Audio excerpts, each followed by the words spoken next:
Ah, love, marriage, and a baby carriage, to paraphrase those famous lyrics. But for millions of black women, many blessed with brains and beauty, finding the right man is proving elusive. But why? Are their standards too high, or are the pickings too slim? Lindsay Davis tried to answer that question. Birthday! Cheers! Make a wish. Nicole Marchand is celebrating another birthday. At 31, she's accomplished a lot. She's a prosecuting attorney and running for state court judge. It'll be a $500 fine. Nicole isn't the kind of woman you'd find standing by on the sidelines of life. But you would find her here, at the Georgia Dome, cheering on the Atlanta Falcons. You've heard of a man's man. Nicole is the quintessential man's woman. She appears to have it all, and yet she's still single. 42% of black women have never been married. That's double the number of never married white women. I look forward to the day. I look forward to being married. It's just not that easy. For starters, there are more black women than black men. 1.8 million more. So even if every black man in America married a black woman today, 1 out of 12 still wouldn't make it down the aisle. Let's take 100 black men. If you eliminate those without a high school diploma, those without a job, and the number of black men between the ages of 25 and 34 who are incarcerated, that leaves only about half of black men eligible to pop the question.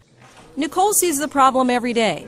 It is sad to see that the majority of the defendants that we prosecute are black males. Those numbers can be very disappointing. Admittedly, the selection of men is slim. Get it through your head. You're the Friday girl that's just for sex. That's what you are.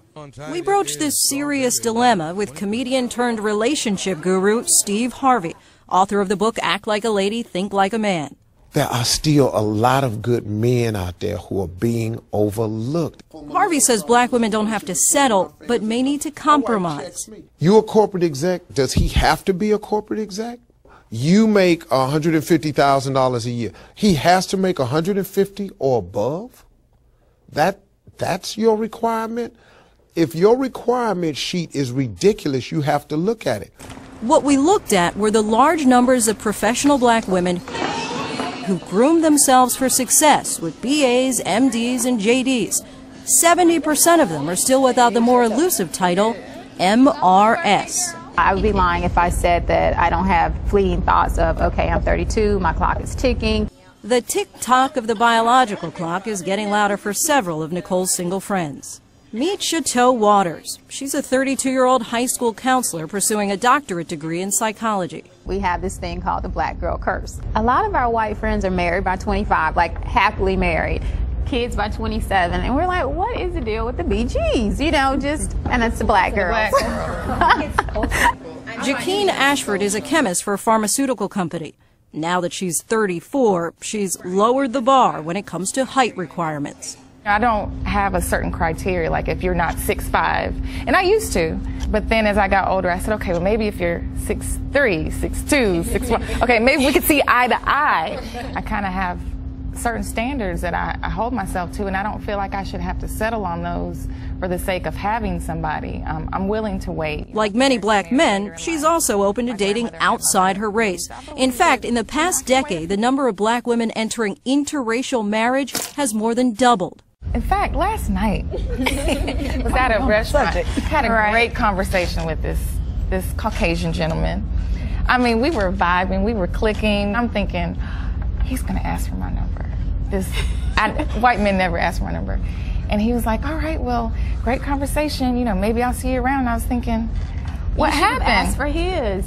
No. Bossy black girl. We're maybe not as coveted as black men in society. Melinda Watson is a 28-year-old payroll specialist. She hasn't had an exclusive relationship since college. I just feel that there's a lot of taboo associated with dating black women because I don't think they're necessarily going to want to take us home to see mama. The consensus in this group was that their preference is to marry a black man. It's not that they can't find one to date. The issue in many cases is exclusivity. You meet these great guys, you have good relationship, good rapport, and then it's almost like, I'm going to keep you around, and hopefully when I'm ready to settle down, you'll be there. That's the back pocket girl. The back pocket girl. And every now and then they'll check in with you to make sure you're still single. You're not married yet, are you still single? You still waiting on me? No, not really. Chateau hasn't been in a committed relationship in more than a decade. If you have 4 quality women that you're dating and, you know, they're in rotation, I mean, who's going to rush into a marriage? We decided to ask Mr. Harvey for advice. He listened as we asked our single ladies about their requirements. I had a list of about 50 things that I would keep in my Bible. It's now down to about 10. Honesty. Supportive. Financially stable. Now, granted, I'm 31, so he needs to be at a certain stage. What do you consider a deal breaker? If there's not that initial chemistry, it's never going to work. I don't care if you have every quality on my list. I'm not going to talk to you if I'm not attracted to you. Right. Are they asking too much? So maybe it's just that we want it all. Single ladies, throw your hands up. Throw your hands up. How y'all doing? His initial reaction? All y'all fine. Hell, who don't want to go out with y'all? Men my age have made a mistake in that we didn't teach the generation behind us the principles of manhood. There are so many African-American men missing, absent in the family. His advice? Go for the older man. You have a biological clock. We don't. While these women look forward to settling down, they're not willing to settle. The one thing that I can't control is a man choosing to marry me, and so I choose not to worry about it. Being that I've waited so long, I can't settle now. It's not an option for me. I would love to be in a relationship, a marriage, but I don't feel that that defines me. So if I don't find the perfect person for me, then I'll just remain single. I'm Lindsay Davis for Nightline in Atlanta, Georgia.